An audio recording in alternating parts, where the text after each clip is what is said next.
What's going on, guys? I'm Jesse Romine. This is Romine Radio, episode 5. And in the studio today, I got Mr. Kurt Collins. How you doing, Kurt? Doing good, Mr. Romine. How are you? I'm doing fine. Excellent. Tell me a little bit about yourself. What is your day job?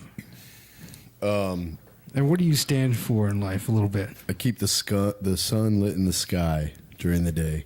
My day job, I teach 12-year-old males in Jackson County sexual education. It's called, the modern term is teen pregnancy prevention, but that is my day job. Nice. And for those of you listeners out there, we're in the mountainous region of North Carolina, USA. And, we pride ourselves here in Jackson County. Very cool community, wouldn't you say, Kurt? Very cool indeed, yes. So you're a sex educator, or do I have that wrong? Tell me.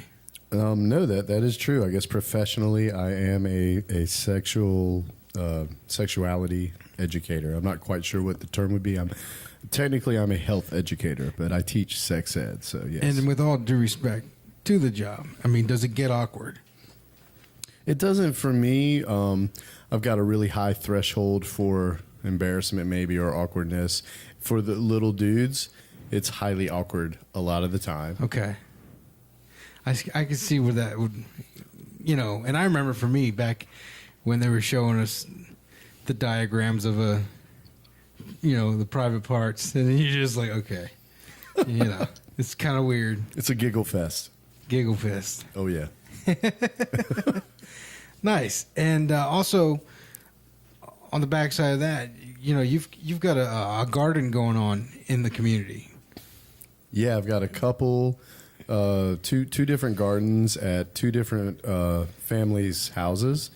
And the deal that we've worked out, because I don't have land myself where I live to be able to garden and grow food for myself, so I help them and they help me, and it's on their property, and we cultivate food for ourselves, basically. So it's not a commercial endeavor. It's just a weird version of home gardening, I guess. Nice. And how did you get into these things? I mean, most people at this point in our lives, we're paying bills and looking to see what kind of fun we can get into on the weekend, but not really, I don't know. On the whole, I don't see people really giving back on that level. How did you come to this in your life? Well, this has definitely been a long road. I have been involved in horticulture / landscaping / agriculture since I was a kid, really. I grew up gardening with my father and my grandfather. And, okay. Yeah, and then I'd say when I didn't perform so well as a traditional college student and chose to leave college at the age of 20, I have since gone back and gotten a degree, yes. At that time, though, I wasn't ready for it, and one of the jobs that I was able to find was landscaping, and so I started landscaping and doing commercial landscaping. Then that led to taking some horticulture classes and on a part-time basis at North Carolina State University, which has a fabulous horticulture program, and dabbled in different things, and eventually found my way to Western North Carolina, and in 2005 established a small farm with a couple of guys. Okay. And that kind of changed forms through different places and different partners. Nonetheless, I still farmed vegetables and animals for a total of almost 6 years. Oh, wow. And then when the property that I was on got sold and I had to quit farming, right, I still wanted to grow my own food. And which, so, and I want to get into that a little bit, but, just to keep this kind of interesting, yes. not that gardening's not interesting. I think it's very humbling, and I think there's a lot of gratification there. It's punk rock. It's punk rock. Gardening is modern punk rock. What are some of the challenges? I mean, what do you think it was like for like the potato famine in Ireland? What did people go through there, and what are some of the things that you've dealt with? Give me a little bit of perspective. I don't know, but they should not have monocrop potatoes Is that what obviously, yes, that's what happened. Because they only had one variety of potato when problems hit that screwed them. So is this what McDonald's does this today? I don't really even know what McDonald's does. Are they monocropping? They're probably supporting monocropping, I'm sure. Yes. Okay. Yes. Large agricultural monocropping, yes. Have you dealt with any major disasters as far as your gardening career at this point? It's an interesting question. When I was farming trout, we did have some die-offs that cost us a lot of trout. Trout meaning the fish. The fish, You guys used to rainbow harvest- trout. You were harvesting. How do you get fish like that? I mean, where do they come from? Well, you purchase them from another trout farmer who may or may not specialize in hatchlings. Okay. Very small trout. You're buying them at an inch, Like a or fish so farm or to- something. Yeah, it's some kind of a trout farm. Yes. And there was a disaster. Well, at the trout farm that I had, we ended up having kind of drought conditions around 2010. Okay. And anyone who's from Western North Carolina can probably remember this. And if conditions are dry, there's less water, which means there's less oxygen. And the trout were too many trout for the availability of oxygen, and they died. And so we had a massive kill off. What did you of do? Trout. What did you do with all these fish? Actually, I turned it around. Hopefully, I believe for a positive, end. We incorporated all of the trout, the dead trout, into fertilization for the vegetables. So we put the dead trout into the earth. Okay. Yes. That's very interesting. Yeah. Now, okay, so we're going to paint a picture for the audience.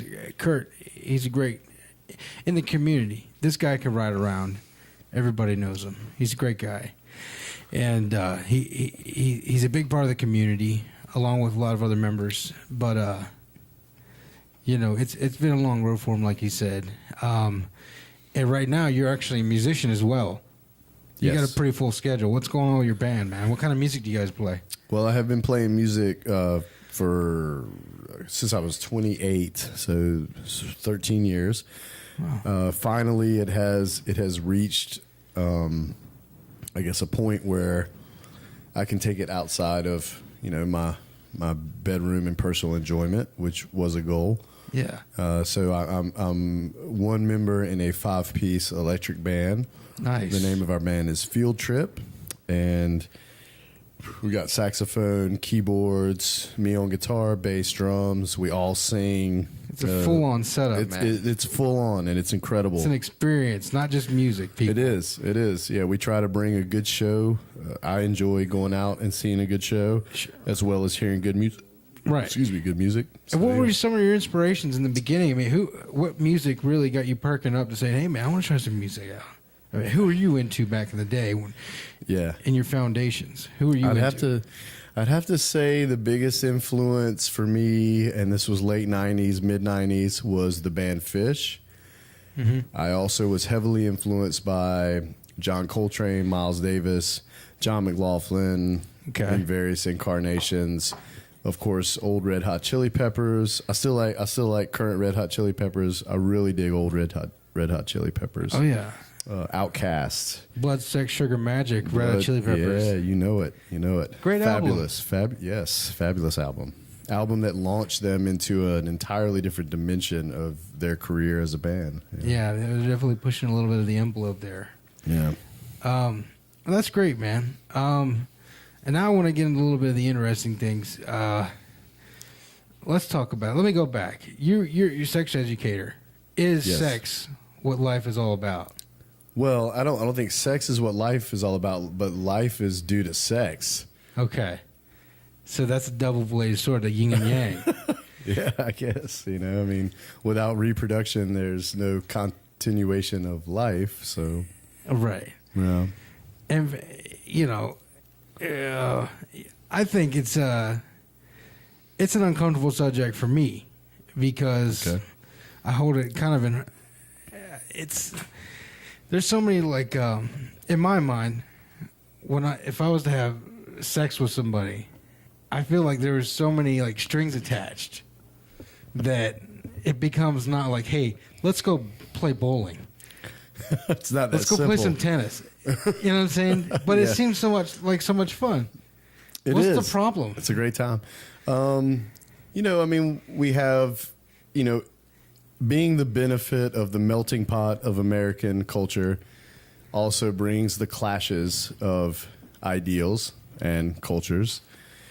And I think ultimately being in a country that is kind of a new country in the world, we kind of handle our sexuality a little bit like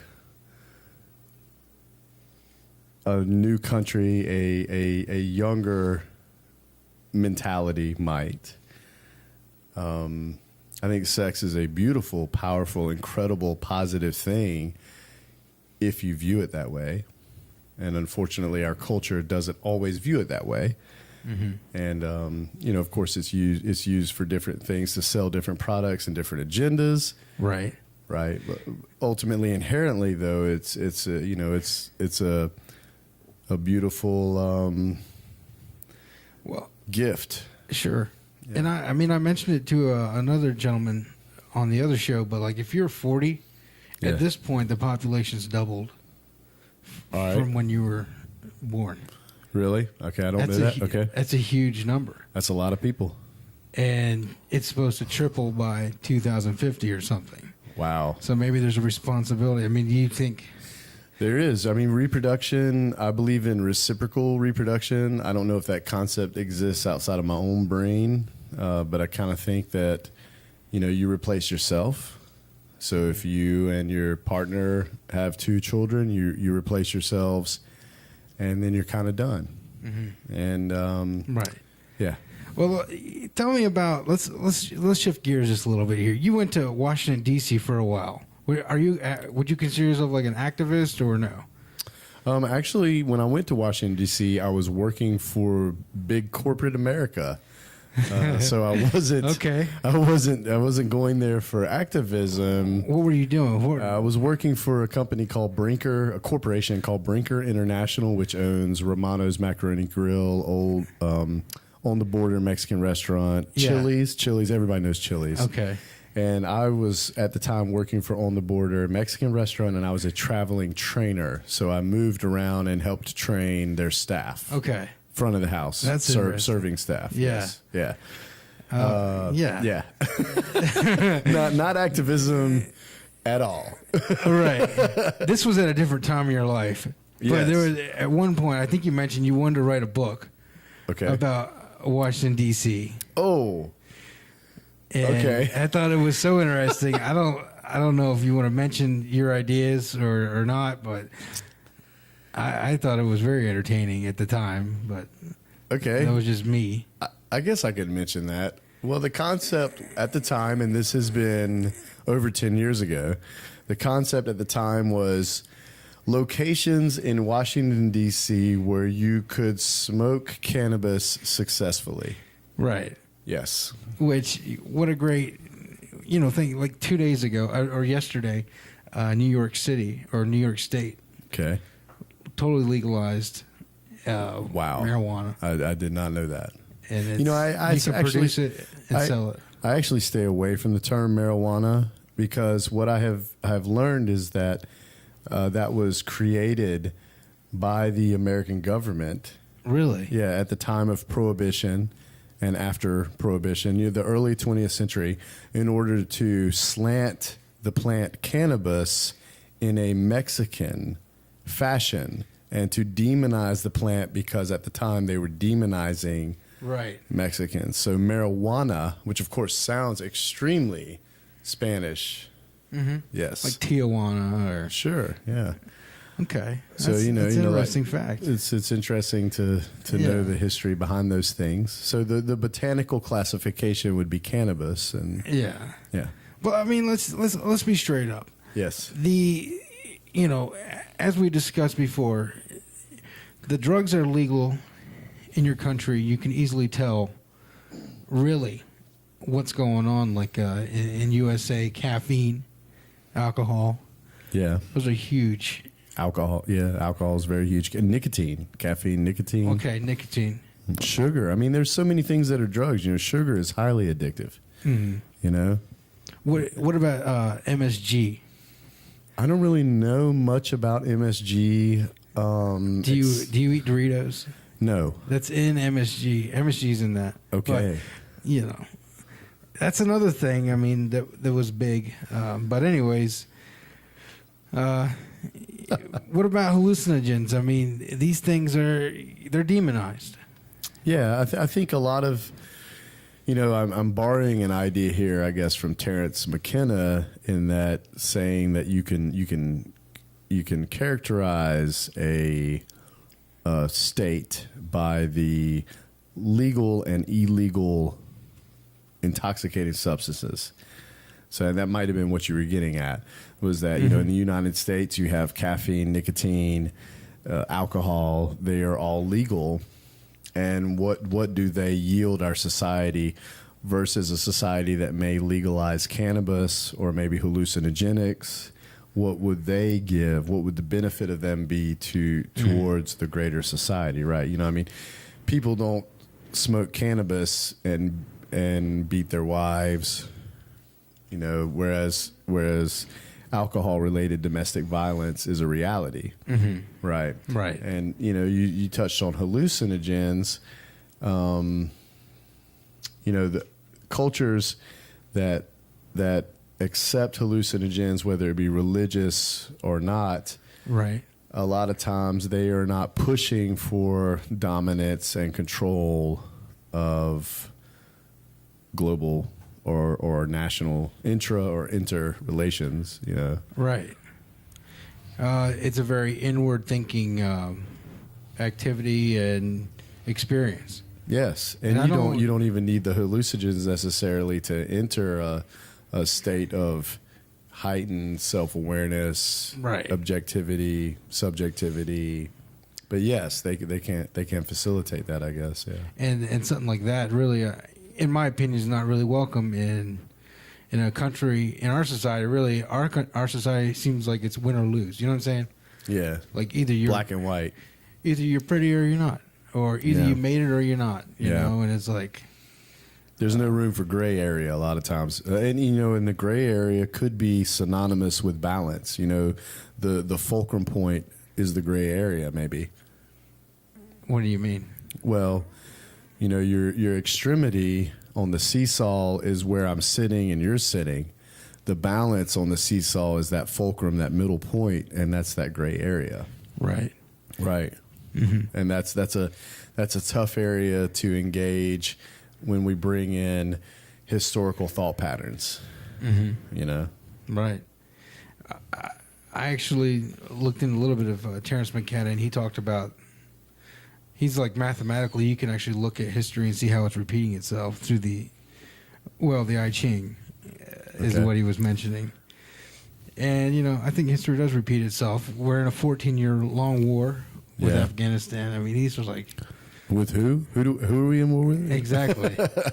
In over brown people. 120 different countries, playing with our toys in the sand. You know what I'm saying? Yeah. Now we're flying around. But spying on our own people. It's such an inward thought, man. I mean, recently I've been watching this Neil deGrasse Tyson, the Cosmo TV show. Someone talked about that tonight at Drink and Think. That's very interesting. It's a revision of Carl Sagan's Cosmos. Is that correct? Yeah. And currently I'm actually reading a book that Carl Sagan wrote, and it talks about Einstein and the study of human anatomy and stuff like that, and their understanding and the history of all that. But like I'm saying, if you really look at the universe, we seem to be like a speck of sand, or not even. Yeah, minuscule, yeah.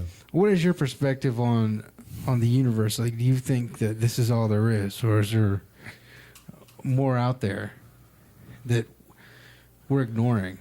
I'm sure there's way more out there that we're ignoring, for sure. I mean, I can't really pinpoint things. Have you looked into fractal energy? No, but that sounds cool. Like this, the Fibonacci sequence. If you look at a seashell, things seem to repeat themselves as they get smaller. And you could look at branches of the tree. Yeah. And you look at the big picture of it, but Yes. as you go smaller with each repeating branch, patterns. I do understand that. I didn't understand the term, but I do understand the concept. and it's like one of the things for me that's real interesting to think about is like, where does our universe end, and what's beyond that? Have you ever thought about? Oh yeah. And even recently, they've looked at like that our consciousness is not physical; it's something that's within us, and they've proven that through science. I mean, what are your ideas on consciousness as far as like experiencing your day? Yeah. I mean, have you pondered much on what's really your driving force? That's a really good question, man. Wow. I have different ways, different times and spaces and places for myself, and then I'm always changing as myself. So different ways to look at that. I do believe in the power of the moment. Mm-hmm. I do believe in the reality of vibration, and that my actions and my thoughts, to a certain extent, create the world. I do believe in responsibility in all of the moments I experience, my actions and thoughts. I'm responsible for all of that stuff, and there's a great power in that, because like responsibility equals ability. Did you get into that power of intention, like the Secret that came out? Did you? I didn't read that movie. I didn't see the movie. I didn't read it. I did have quite a few friends talk to me about it, and it referenced a lot of things that I have read in other philosophical and spiritual works from different countries, especially I would say Asian and Indian countries. Like India and Sure. and Tibet and China and Japan. Not that there's not those same thoughts in European culture and American Western culture. Right. Yes. Well, I mean, if you're going through your day, you've got negative thoughts about it. Sure, they pop up. Sure. Yeah. It seems to come back like life is a mirror. Yeah. You got to keep wiping that mirror clean. What's the secret? I mean, do you have you hacked life yet to where you feel like you can make your life the way you want it? I do feel that way, actually. What did you come to discover that really helped you to go and live the life you wanted to lead? Because let's face it, I mean, you're doing great things for the community. You're out there as a positive person. You're very encouraging of creativity and stuff like that. A lot of people, man, they get caught up paying bills and, whatever it is. I mean, what did you find out or come to discover? There's definitely physical aspects of my existence that I think have helped in my learning and reevaluation of the things that we're talking about. I do not have children. That affords me time that those who might have children don't have. And I've always pursued not being so consumed by career and work that I can't experience things in a relaxed, enjoyable, mindful fashion. I would say that, one of the things that has really stuck out in my head over the past few years is the concept of getting out of your own way, stop interfering with your personal growth. And part of that would, of course, be believing or in kind with that is believing in the power of this body that I consider my own. I believe that the body that I have from a personal health perspective wants to be healthy and wants to work well for a very long period of time for me. Mm-hmm. So I support that belief daily. I also believe that other people feel that way, and that collectively we really want to make things happen, and we really want to not interfere with each other and cause each other problems. And so I pursue life in that way, that our highest self is cooperative, is compromising, is powerful and empowered. And by powerful, I don't mean exerting power over others. I mean, Right. yeah. Like supporting yourself and supporting others. I believe in reciprocity. I believe in the golden rule. I believe in a lot of these things that as a child I was inundated with. Mm-hmm. They have still maintained through my adulthood as ways to be. Like if you looked at it mathematically and you could define equations in life, this plus this equals this. I feel like compassion plus kindness equals happiness, kind of. It's like simple, right? Like working hard and allowing others to work hard and supporting them equals positivity, good economy, etc. Yeah. So I mean, even if this sounds like mysticism or anything, what we're talking about here, I think, tell me if I'm wrong, but what you're explaining is that there's the physical self, then there's the higher self, and I think for even people who haven't discovered it, they've experienced it.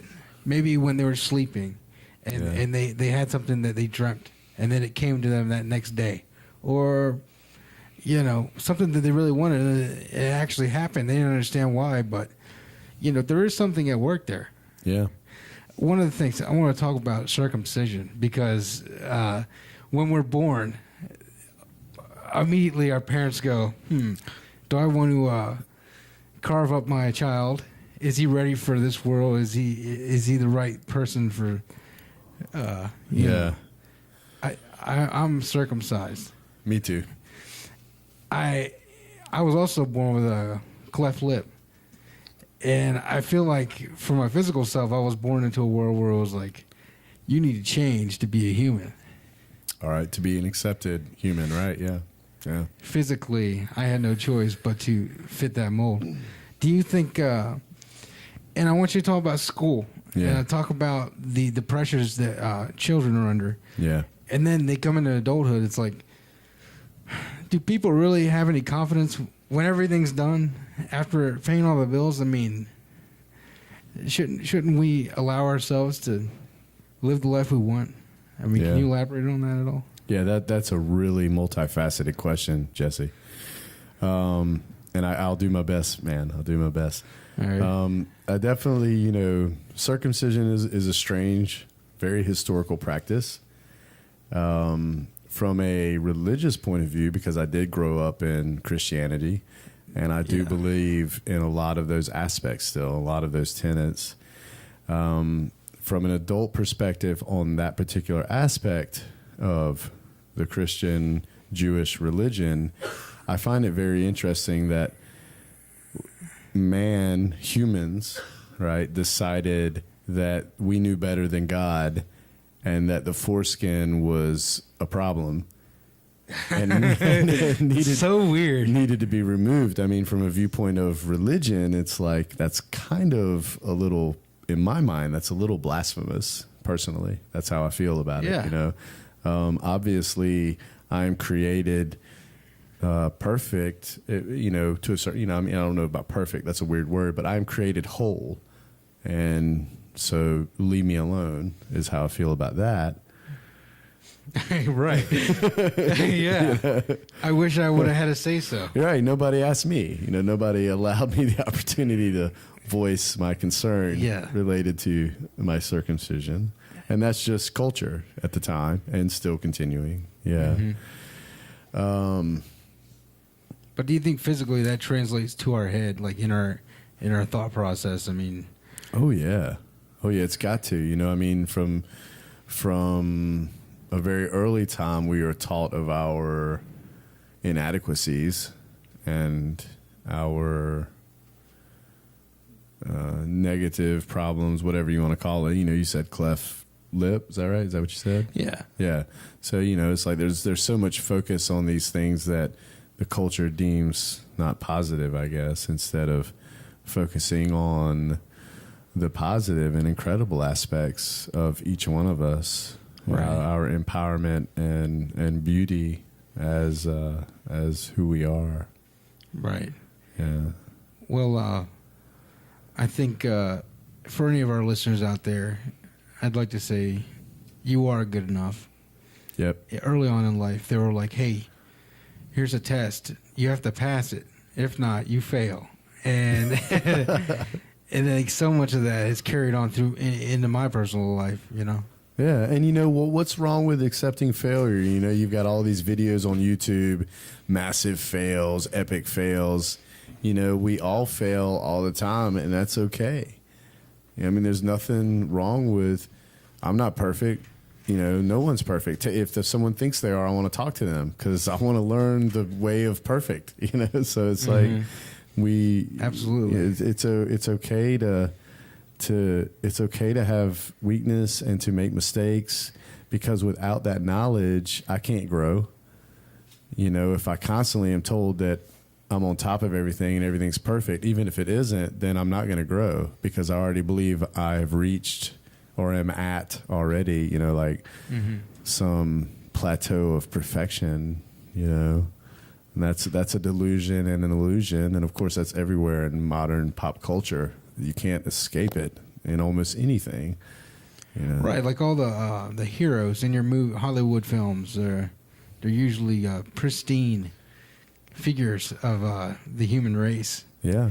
You never really see any shadowy figures or people that are unhealthy, or you know, the stuff the images they want to put in your head because they know you're going to think about it. Right. Is like, hey, you know, this is what humanity should be, and really, right. It's kind of like the American dream, you know, in totality. It's something that the average person cannot reach.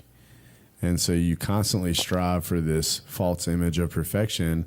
And along the way of that for an entire lifetime, you create stress for yourself and others. And instead of embracing yourself, and that doesn't mean you don't work on things, you know. I mean, like right now, I'm working on losing weight. You know, there you go. Sure. Know? Yeah. But I'm not going to work on losing weight because I don't look like the dude in whatever magazine or on whatever commercial. You know, I'm doing it because it's important to me. What is real? Yeah. What is real for the human experience that people might be missing, you know? Wow. That's great. That's a heavy question. I mean, I think love is something that's missing a lot. And when I say that, I don't mean Valentine's Day, and I don't mean sex, and I don't mean coupling so much as I mean honesty and understanding and acceptance and compassion and support. You know, I feel like that kind of concept of love, that agape love, that Jesus love, is really missing, even though we consider ourselves a Christian nation, is really missing from society and culture at large. You know, I mean, all you got to do is drive on the road for a few minutes to have somebody behind you hating on you. Yeah. You know, there's very little, there really is very little just genuine, loving kindness. It's compassion, like, hey, yeah, you know? Pick up an energy drink and go to work. You know? Yeah, and do so in a hurried, upset fashion, impatient, and then all of those negative energies, because they are negative. You can't escape them. They're negative energies. You can't. I mean, you can't change that. That's what they are, and that's what they bring to the table. And but those are the things that are cultivated everywhere. You know, like we saw the movie. Me and my girlfriend saw the movie Noah recently, and a big part of that movie was, you know, violence as sin, and violence was explained in multiple ways, including dominance over others, forcing others to do your will, as well as, of course, things like killing and stuff. You know, it's like that's what you're inundated with in culture. You know, I can play 1,000 video games that are violent, and I can watch 1,000 TV shows and movies that are violent, and I can hang out with my friends, and we can pick on people. We can be violent in various ways that we might not even recognize are violent. And, you know, there's very little love in pop culture. It's crazy, man. I wonder why. I wonder why it's not promoted.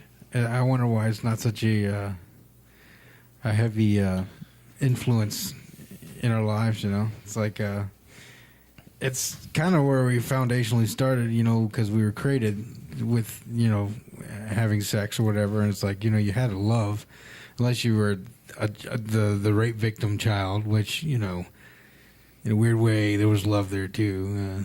No, I mean, I don't know, but I'm just saying, you know what I'm saying? Like, I mean, I'm sure there was love on the mother's side, you know, for those kinds of things. she had to make the choice, Yeah. right? Yeah. I'm gonna have this child. Yeah. So it's, you know, what a great talk we're having, you know? This is really good. Because I doubt people even think about it. It's not on their radar, man. It's like if Right. you live in a 2D world, you're never going to see the third dimension. Right. Yeah. It's not even on people's radar, bro. It's not. I mean, if I were to go inside my brain and try to come up with the last time that I feel like the media or commercial advertising hit me with the concept of compassion and kindness and reciprocity, I can't really come up with the last time that was there, you know, and even locally or not, you know, our local newspapers, it's the same kind of thing, you know? Mm-hmm. Yeah. Well, if you guys hadn't got anything out of that, then press rewind, listen to it a little bit. But give me your perspective on you said something about diet. Okay. Let's talk about that. I think there's a lot of mysticism about it. Okay. You know, there's so many different diets you can be doing, Right. eating, and you're in the garden. Right. So maybe you hold some sort of credibility. What do you think is a diet to strive for? I mean, is it bad to eat meat? My brother's a vegetarian. Yeah. You know, that's funny because the movie Noah really railed on eating meat. It pretty much, you know, said that eating meat was a sin. So, you know, that hits, of course, modern Western culture pretty heavily because there's a lot of meat eating in Western culture. I enjoy meat. I enjoy meat too, you know. I do also have a degree in nutrition and dietetics, so I'm aware of it from that viewpoint. Yeah, I think diet is incredibly important. We often don't think about our mood related to the food that we've ingested, our energy level related to the food that we've ingested. I got a funny story. Let me tell you right quick. Yeah, do it. I made a choice, and I had some Pizza Hut. And I was like 6 hours later, I started becoming depressed. And I started thinking about my life. I was like, where did I go wrong? Pizza Hut. I didn't realize it at the time, and I was at the threshold of a tear, and then I got like this huge fart, and then I was like, I'm not depressed anymore. So I mean, there's some credibility there. I was like, these foods we're eating, affect our emotions. Well, I mean, you know, not to hate on Pizza Hut, but I do remember a couple of years ago when Pizza Hut came out with an advertising campaign saying, now with 100% cheese or real cheese or something like that. Okay. And it's like, what were you serving me for 30 years if it wasn't real cheese? Right. You know? But yeah, I mean, you know, like we actually talked about. Oh, that's so funny. I just want to take that in for a second. What was that? What was that? It was good. Yeah, I think cheese. I think when it was fake, it was better. Oh, I remember in the '90s, it tasted good, man. It was. We had both admitted. Me and my brother admitted that it was better. Of course, you were younger. Yeah, that's true. That plays a role. That plays a role. You know, now you have a more experienced palate. Okay. You know. Okay, but let's go back. Yeah. On the nutrition. Okay. It affects your emotions. Oh yeah. You know. Yeah. And I don't think people really, I feel so angry. Why am I so angry? Well, maybe you just woke up, didn't eat any breakfast, and all you drank was a coffee. Yeah. Or an energy drink and, a candy bar. And had a cigarette. Yeah. Had a cigarette, yep.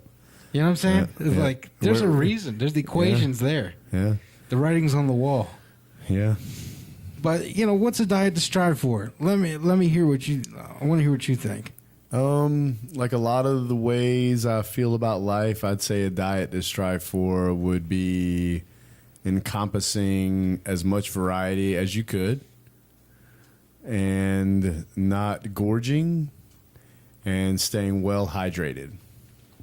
I think if you employ those three things, you're going to, for the most part, be all right. You know, it's great to eat more local, more organic than not. I definitely believe in those things too, but they're kind of secondary for me. Okay. Yeah. I recently did a little research. I was tired of the diets. I actually ended up in the hospital for a blood pressure problem. Oh, okay. And my doctor said, you need to go on paleo. Okay. And I tried it, you know, and I'm just like raw diet kind of thing? It's like the caveman diet. Okay. You know? Or no, he said South Beach is what he said. Well, what the thing is like there's so cavemen in South Beach. I was tired of it. There's so many different diets, and I'm like, come on. Yeah. What are the people in the world that are living to 120, right, 110, whatever? Right. What are they doing? Right. And I went back, and it said, eat till you're 80% full. Yeah. A lot of them drink red wine. Yeah. You know, high fish. High fish, yeah. I mean, from what I remember learning in the program, the Asian island nation that I can't remember the name of, excuse me, that seems to have a higher average lifespan, okay. right? And then they have people well over 100 a lot of times, right? It's a sea dominated diet. They're eating a lot of fish. Mm-hmm. But I mean, it's not just the food though. Yeah, a lot of what tied into it. It was a TED talk. You guys should check it out if you guys are listening. There's a TED talk on longevity, but he said community. Yeah, having a sense of community. Yes, for sure. Not necessarily exercising every day, but doing things that cause you to be physically active. Yeah, you can get a lot of exercise out of just participating in things that are not exercise oriented. You know, I mean, you can just being active, like you're saying, throughout the day. Yeah, I've been getting into rebuilding this backyard epic fire pit. Oh yeah. I talked to Kurt a little bit about it because he's got some landscaping experience. Yeah. He said lay some pea gravel. I did it. It was $18 for a truckload. That's it really is cheap. not bad. That is so cheap. And it's beautiful back there. Cool. I can't wait to check it out. We have a waterfall. We created a bit of a dam. Hopefully the neighbors won't be too pissed. I'm not sure. Is that illegal to make a dam in your creek in the backyard? Is that illegal? I don't know, but let's move on. Well, one of the things I want to mention is that I don't want you to get in trouble for making an illegal dam. I don't know, man. I just wish people could enjoy life a little bit. You know? I agree. I think a lot of that has to do with being mindful of patience and relaxation. Let me ask you this: you ever think about you ever do a meditation? Oh yeah. That was one of the things in longevity to be to quieten the mind. Yeah. What is your technique that you found most successful for you? What do you do? Are we talking about trying to quieten the mind? How do you? What's the quickest way that I can? Well, breathing is huge. You know, getting your breathing away from being dominated by chest, you know, to a more balanced belly and chest. You know, full lung breath, and you know, I can only speak of it from myself, but for me, when I close my eyes, there's if I can quieten things down and get relaxed, there's this visual image in my mind's eye of almost moving through a tube of crazy light and geometric shapes. And when I do that, I feel like for me that's kind of a quietening of the mind. Sure. Yeah. And that's just where my head goes. Yeah. I actually recently discovered a technique where what you do is you count. It's simple and it works. Backwards from 10 or something. Well, it's 3, 2, 1, but you go 3, 3, 3, 2, 2, 2, 1, 1, 1. Yeah. But each time you say 3, you get quieter. Yeah. And then at the end of 1,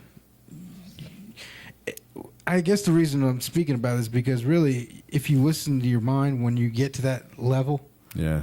you enter the higher state. Yeah, paying attention to yourself.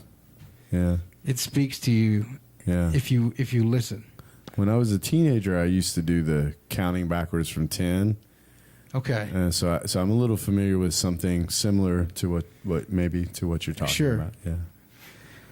Well, it's been an interesting talk, man. We hit a lot of key points on I agree. some of the misnomers of humanity and and what to do to maybe make it right. So you came up with 2 good band names. You just came up with Misnomers of Humanity, and a little while back you came up with Threshold of Tears, which is a great '80s band name. Threshold of Tears. That's great. Hey, have you heard about nootropics? No. It's a drug, synthetic drug. Okay. They use it for people with dementia in like Mexico and stuff. Okay. The paracetams. I don't know what stuff that like is. that. Okay. And I've used it, and I like it. I got into chess when I started using it. Okay. And maybe it was placebo. I don't know. Yeah. But you guys out there, I'm not sure if it's healthy for you or not, but check out some of the racetams, the nootropics, N-O-O tropic, all one word. It's another interesting key point. Interesting. People might Sounds like balance their brain a little bit. Something off of a Ben Stiller movie. Yeah, it's real.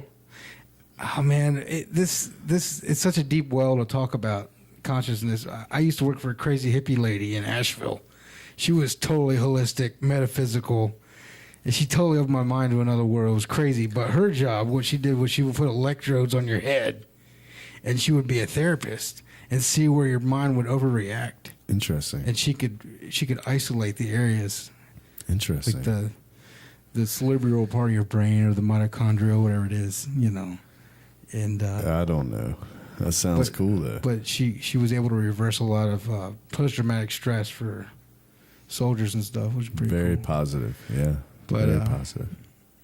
Thank you for having me, Kurt. I appreciate it. Thank you for having me, Jesse. This has been great. Yes. Romine Radio. Yeah. Romine.